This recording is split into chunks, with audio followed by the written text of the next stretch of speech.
Hello, hello! Marion Blin, coach et mentor de créatrices et de créateurs de leur vie. Et aujourd'hui, c'est mon 81e jour de mon challenge 100 jours de live.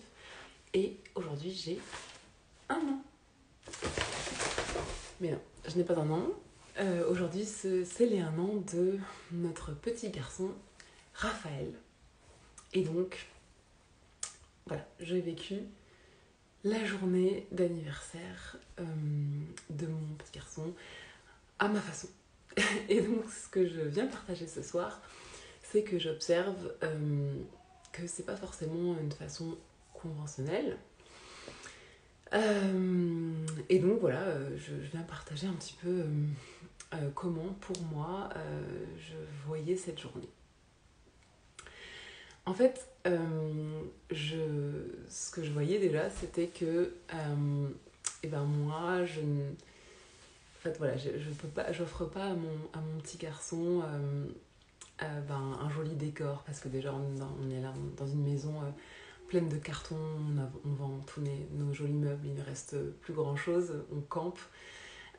Donc voilà, je pouvais pas lui offrir un joli décor d'anniversaire.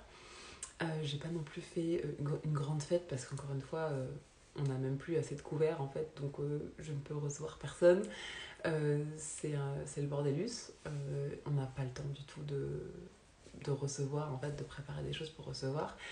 Et en plus, ça ne résonne pas du tout pour moi de recevoir plein de personnes pour les 1 an de mon petit garçon, parce qu'en fait, à part le fait de se réunir entre nous, mais dans ce cas, il y a plein d'autres occasions qu'on peut créer, mais pour les 1 an, pour moi, il n'y a pas de sens spécialement, parce qu'en fait, lui, il va pas, il s'en fiche en fait.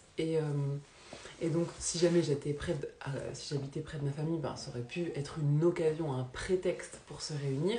Mais en tout cas, pour moi, ces 1 an ne rime pas forcément avec le fait qu'il soit entouré de toute sa famille. Disons que, en tout cas pour lui, ça n'a pas spécialement de sens ce jour-là. Donc, pour moi, c'était pas important. Malgré tout, il se trouve que ma maman est arrivée ce midi parce qu'en fait mon compagnon en fait part à l'autre bout de la France pour emmener certains meubles et pour ramener aussi une de nos voitures, donc ça tombait bien, mais c'était pas calculé comme il faut que tout le monde soit là le jour de ses 1 an, sachant qu'encore une fois nous on est loin de nos familles de toute façon. Donc ensuite, il y a pas, moi je suis pas très cadeau, en tout cas pas très cadeau matériel, donc je veille juste à ce que il puisse en fait faire jouer sa curiosité, développer un peu son habileté, etc. Et puis voilà, quand en fait pour moi les jouets sont là pour finalement contrebalancer le fait que moi-même je ne suis pas tout le temps à disposition pour jouer avec lui. Et donc j'essaye de l'être le plus que je peux, mais je suis aussi réaliste en fait. Je ne suis pas tout le temps là à être avec lui, même je peux pas le joindre tout le temps à ce que je fais aujourd'hui. Et donc les jouets sont là pour compenser ça. Et donc du coup il a très très peu de jouets, mais et surtout on doit faire super attention à ce qu'on emporte en fait dans nos 4 valises.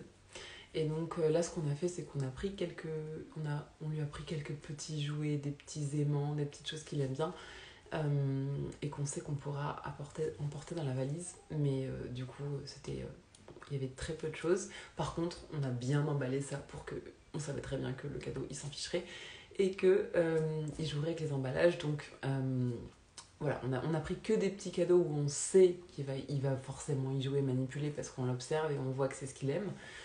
Et surtout, on a fait des emballages et il s'est amusé avec les emballages.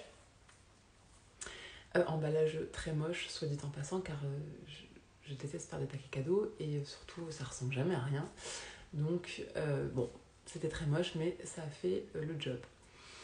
Et puis, également, il n'aura pas eu un magnifique gâteau plein de Smarties, de pâte d'amande et de couleurs et de paillettes. Parce parce que je suis une catastrophe en cuisine. Mon chéri voilà, était occupé à plein de choses et d'habitude c'est lui qui fait, mais là je lui dis non mais t'inquiète, je vais faire un gâteau qu'il puisse manger, que Raphaël puisse manger, donc je vais faire chocolat, compote et poudre d'amande. Et évidemment c'est un gâteau qui marche très bien, sauf que je déteste suivre les recettes et les proportions, je sais pas pourquoi, ça me crispe en fait, du coup je fais tout au feeling et en fait j'arrive pas, ça fait 25 ans que tout mon entourage me dit mais tu n'as pas le feeling pour la cuisine, donc et je m'obstine et donc voilà, j'ai voulu faire le gâteau d'anniversaire et quand il était au four, en fait il faisait pop pop pop pop pop, en fait il bouillonnait, donc comme si c'était liquide, et donc mon chéri m'a dit non mais je crois qu'il va falloir tout ressortir et tout et rajouter des œufs, en fait il va falloir faire un gâteau en fait. Bref, donc on a tout ressorti, on a tout remélangé, bref, voilà, voilà, ça c'est typiquement moi, voilà. Donc mes amis si elles regardent cela, elles me reconnaîtront très bien.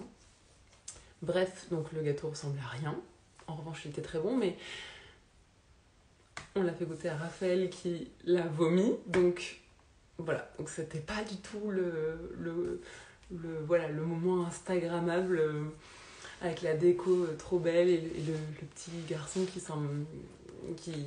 se baffre du gâteau. Non, non, c'était le gâteau qui ressemblait un peu à du vomi et évidemment mon bébé qui l'a à moitié vomi. Et donc, et la seule déco qu'on avait, c'est qu'on avait acheté un ballon, le ballon 1 an, et puis 2 autres ballons. Et puis je dis à ma mère, ah vas-y, tu peux le mettre là pour quand j'apporte le gâteau avec la bougie. Et ma maman, en fait, sans faire exprès, elle a mis le 1 comme ça, et elle a mis les 2 ballons de chaque côté, ce qui nous a bien rappelé qu'on avait un petit garçon. Voilà, donc le tout faisait un décor... un décor à la Marion, quoi. Moi j'ai pas le sens de la déco, en fait c'est pas que j'ai pas le sens de la déco, c'est que j'ai pas l'énergie, en fait j'ai pas le... En fait moi ce que j'aime, ce qui compte pour moi c'est ce que je vis, c'est le temps que je passe avec la personne, c'est l'expérience vécue, le temps passé, la connexion, l'énergie, l'intention, en fait c'est à ça que j'apporte de l'importance. Et donc ensuite de savoir si tout est joli, parfait, instagrammable, etc. En fait, et je dis pas ça pour faire genre, je ne suis pas, pour faire genre, pour me mettre en opposition avec tout ça, hein. En fait, j'admire tellement les personnes qui ont le sens de l'esthétique, qui vont faire des choses, qui vont prendre le temps d'aller créer des choses super belles, mettre du temps dans un gâteau super décoré, et faire une déco, etc. En fait, j'admire ça. J'ai une amie, par exemple, qui est très très douée, très créative, qui m'a montré ce qu'elle a préparé pour son bébé, qu'elle attend. Et là, moi, je suis bluffée. Et je me dis, mais dans quelle dimension, moi, je me sentirais de créer juste un des articles qu'elle a cousu et brodé pour son bébé. Mais en fait, jamais. Et en fait, voilà. Et l'idée, en fait, c'était de... En fait, il se passe tout ça dans ma tête, c'est-à-dire que je vois ce qui se fait et je me dis, mais en quoi... C'est quoi mon problème, en fait? Je suis une mauvaise mère? Pourquoi moi, j'ai pas envie de faire les trucs comme ça, de tout préparer, de tout faire trop beau pour mon bébé? Et en fait, en réalité, j'ai juste suivi vraiment, vraiment la façon dont je voulais faire cette journée. Et en fait, comment j'avais prévu ça, à 10 jours, même à moins de 10 jours maintenant, de notre déménagement, alors que, encore une fois, mon chéri part 4 jours là pour un premier déménagement en quelque sorte. Donc ça nous réduit beaucoup et il restera après plus que 4 jours, 4-5 jours avant de partir. Et en fait, je savais que je voulais prendre cette journée. Donc j'ai fait aucun coaching, aucun mentorat aujourd'hui, aucun rendez-vous avec notre avocat, rien. On n'a pas non plus emmené des meubles à droite à gauche, voilà. On a pris tous les deux notre journée. On a passé toute notre journée avec mon petit garçon, on allait se balader, ensuite ma maman est arrivée, on a fait ce temps de gâteau raté, mais très bon. On a passé tout ce temps-là de qualité en fait. Et ça, voilà, c'est ça qui comptait pour moi, en fait. Et surtout, euh, je, en réalité, pour moi, ces un an-là, en fait, sont là pour, pas tant pour l'anniversaire de mon petit garçon, mais pour finalement l'anniversaire du jour le plus puissant de ma vie de femme. Parce que voilà, il y a 12 mois, j'ai vécu une journée incroyable. Et ce qui est drôle d'ailleurs, c'est que ce matin, en fait, mon bébé qui d'habitude se réveille plutôt voilà, vers 7 heures, on va dire, en moyenne, et bien ce matin, en fait, il a pleuré à 5. Il a pleuré ce matin, et en fait, donc ça m'a réveillée, et j'ai regardé l'heure, et il était 5h10. Et l'année dernière, à 5h10, je me suis réveillée dans le lit, et j'ai dit à mon chéri, je crois que j'ai perdu les os. Et j'ai trouvé ça trop chouette, en fait, voilà, à la même heure, en fait, je me fais réveiller, je me redresse dans le même lit.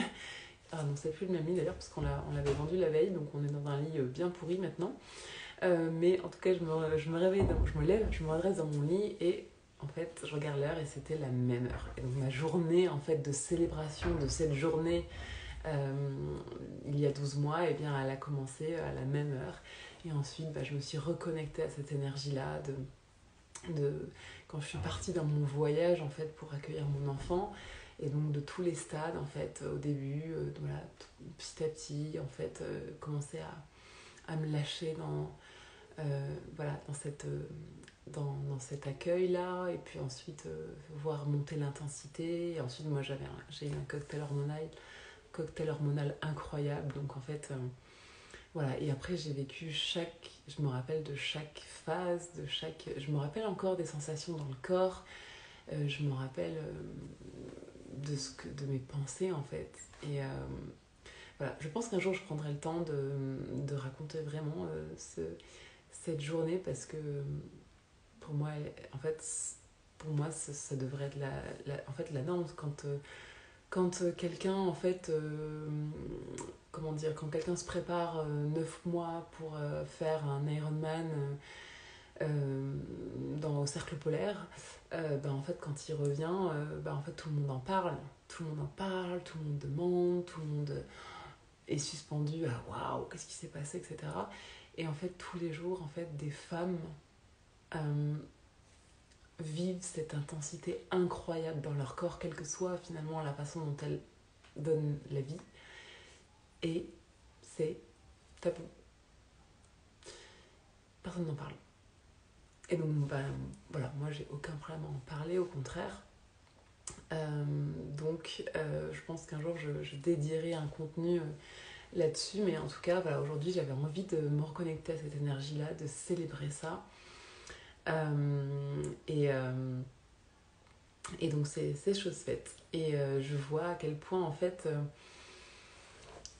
voilà, je suis maman aujourd'hui de ce petit garçon, mais clairement, c'est important pour moi de, de me célébrer dans cette journée-là. En fait, c'est pas juste la maman de mon petit garçon, c'est également l'anniversaire de ce voyage incroyable et de cette puissance incroyable qui m'a été révélée en fait à moi-même. Donc je célèbre ça.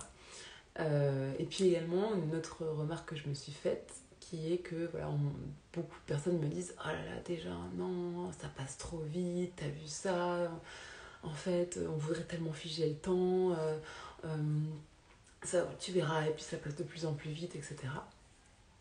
Ou alors on dit qu'est-ce que ça te fait en fait, déjà un an. Et en fait, la vérité, hein, sinon je ne mentionnerai pas en fait, la vérité c'est qu'en fait, moi, c'est pas passé vite. En fait, je crois que j'ai vraiment vécu cette année au présent. C'est-à-dire qu'en fait, il n'y a pas une journée que j'ai pas, dont j'ai pas profité vis-à-vis de mon petit garçon.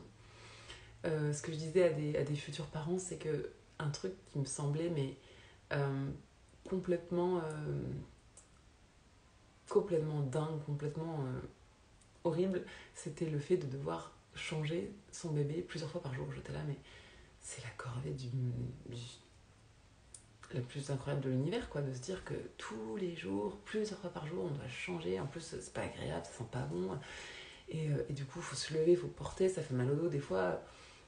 Et je sais pas pourquoi je me faisais un monde de devoir changer son enfant. Et c'est drôle, c'est un commentaire que je dis souvent à des futurs parents. Je leur dis, bon, chacun son histoire, hein. Mais voilà, petit fait drôle, c'est qu'en fait, il n'y a pas une seule fois sur les, je sais pas, centaines, milliers de fois, je sais pas, j'ai pas d'ordre de grandeur là, mais sur le nombre de fois où j'ai changé mon bébé, il n'y a pas une seule fois où ça m'a pesé. Pas une seule.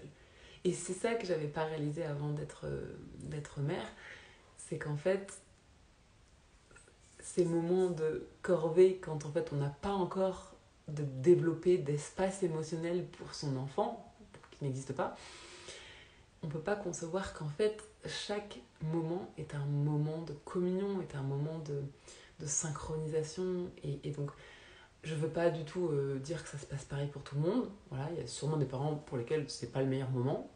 Ok, c'est juste, je partage juste moi mon constat qui m'époustoufle en fait. Moi-même je suis hyper surprise de me dire mais sérieux, ça t'a pas pesé une seule fois? Non. Même limite, des fois, je dis à Thomas, c'est bon, j'ai envie d'aller le changer. Parce que c'est un moment, on a notre rituel, on a la musique, on a un petit moment de rire et de câlin, de chatouillis, de connexion, le regard, le rire, je chante. Alors, c'est génial parce que c'est la seule personne au monde qui peut supporter, dont le tympan peut supporter le timbre de ma voix qui a été, je sais pas, je dois avoir des cordes vocales atrophiées parce que même moi, en fait, ça me fait mal aux oreilles dans la douche quand je chante, donc j'ai arrêté de chanter dans la douche, c'est pour dire. Donc voilà, les gens qui me connaissent savent à quel point, voilà, quand je chante, voilà, ça déclencherait n'importe quel ouragan en fait, c'est même plus la pluie. Et donc voilà, ben, mon bébé, lui, quand je chante, il est content. Et donc ça, c'est dingue. Ça va peut-être pas durer, mais bon, j'en profite. Et donc là, c'est un moment de connexion. Et c'est comme ça. Et en fait, voilà. Et donc cette année-là, pour moi, en fait, elle est pas passée vite, en fait. Elle est, elle est passée, mais au présent. Et donc je la sens, je la vois, en fait, je mesure ces 12 mois, en fait. Donc voilà, j'ai pas ce sentiment-là. Alors après, c'est aidé peut-être par le fait que moi, par exemple, je voulais pas. Enfin, déjà, je voulais pas d'enfant à la base, et donc je fantasmais pas en fait sur la période du bébé en fait. Je l'appréhendais même d'ailleurs, parce que moi, en fait, j'attends avec impatience de découvrir en fait mon enfant. Euh, avec tout ce que je pourrais découvrir. Donc c'est sûr que plus il développe en fait le langage, puis ensuite ses centres d'intérêt, puis ensuite ses dons, etc., bah, plus je vais avoir de choses justement à découvrir. Et donc ça, c'est quelque chose qui m'enthousiasme énormément. Et donc voilà, moi je me sens très atypique quand je dis, et c'est sincère, que moi, en fait, ben, l'adolescence pour moi est une période, est une naissance. Et donc c'est une période de découverte extraordinaire. Une fois qu'on a déconstruit en fait tous les amalgames qu'on fait en mode il est insolent donc il m'aime plus, donc il va mal tourner, il est lunatique donc ça va être un délinquant. Enfin, une fois qu'on a voilà, ou alors qu'est-ce que j'ai mal fait pour que le lien que j'ai essayé d'instaurer pendant ces 12-13 premières années, bah, en fait il s'envole voilà, juste dès qu'il rentre en quatrième. Bon, voilà, moi personnellement je vois pas du tout les choses comme ça. Je pense que l'adolescence c'est un moment de création en fait de l'individualité et qui se forme beaucoup par contraste en fait avec bah, les modèles existants, à savoir les parents. Et qu'en fait c'est un signe de sain en fait d'avoir en fait un peu d'opposition, de tension, de conflit. Euh, et en réalité, en fait, il n'y a conflit que si on le voit comme un conflit. Et donc, voilà, je ne viens pas moraliser du tout et je ne viens pas faire. Voilà, j'ai pas encore un adolescent, mais en tout cas, en fait, moi, je m'enthousiasme tellement. C'est une période que j'ai énormément étudiée. En fait, je me suis beaucoup renseignée, j'ai lu beaucoup là-dessus, j'ai appris sur qu'est-ce qui se passe au niveau du cerveau, en fait, dans l'adolescence, au niveau des hormones. J'ai écouté des centaines de podcasts là-dessus. Donc, voilà. Donc, moi, fais partie de ces parents chelous qui, en fait, attendre avec impatience l'adolescence. Voilà. Donc à chaque fois que j'ai un parent qui me dit oh il rentre dans la phase d'adolescence, j'ai envie de lui dire plein de trucs. J'ai envie de dire mais c'est trop cool. Bref, donc tout ça pour dire que je ne fantasme pas sur le fait que mon bébé il reste tout petit, tout mignon et que ce soit ma chose. Et en fait, ça n'a jamais été ma chose. Mon bébé, il a choisi, avant que moi-même j'en sois consciente, il a choisi de venir dans ma vie pour m'apprendre tous, pour être un catalyseur en fait de plein de choses que je dois comprendre et apprendre sur moi et sur le monde. Et donc voilà, pour moi, ça n'est que le début et c'est trop chouette. Donc voilà, j'ai pas le même rapport au temps, en tout cas je me retrouve pas dans ce rapport au temps de oh là là, ça passe tellement vite, etc. Voilà, non, pour moi non. Voilà, donc c'était mes réflexions voilà, pour le jour de ces 1 an. Et tout ça pour. En fait, mon message, c'est que je suis certaine que je suis pas la seule qui ressente des choses qui ne sont pas exactement celles qu'on partage communément en fait. Je suis sûre que je suis pas la seule, évidemment que je suis pas la seule. Et donc mon message c'est juste de dire, ben et vous ressentez quoi? Voilà, donc que ce soit pour l'anniversaire de vos enfants ou pour tout en fait. En fait, voilà, moi aujourd'hui je viens m'affirmer en public sur voilà, des pensées, des visions qui sont pas spécialement conventionnelles, qui sont pas communes, mais en fait c'est juste les miennes en fait. Donc je viens juste dire la réalité de ce qui se passe en moi et j'arrête de me juger en fait. Je suis pas en fait voilà, moi je gâte pas mon enfant en trucs trop jolis, en décor et en cadeaux et en super beaux gâteaux, c'est vrai. Mais par contre, je l'emmène dans un voyage à l'autre bout du monde où il va grandir à moitié dans la jungle et dans des classes où il y a 16 nationalités et où il va être trilingue et où il n'y aura pas de frontières en fait dans sa vie. Et donc, c'est ma façon en fait à moi de lui offrir ce qui compte pour moi. Et donc, tout ça pour dire qu'il n'y a pas une façon mieux que l'autre, du tout.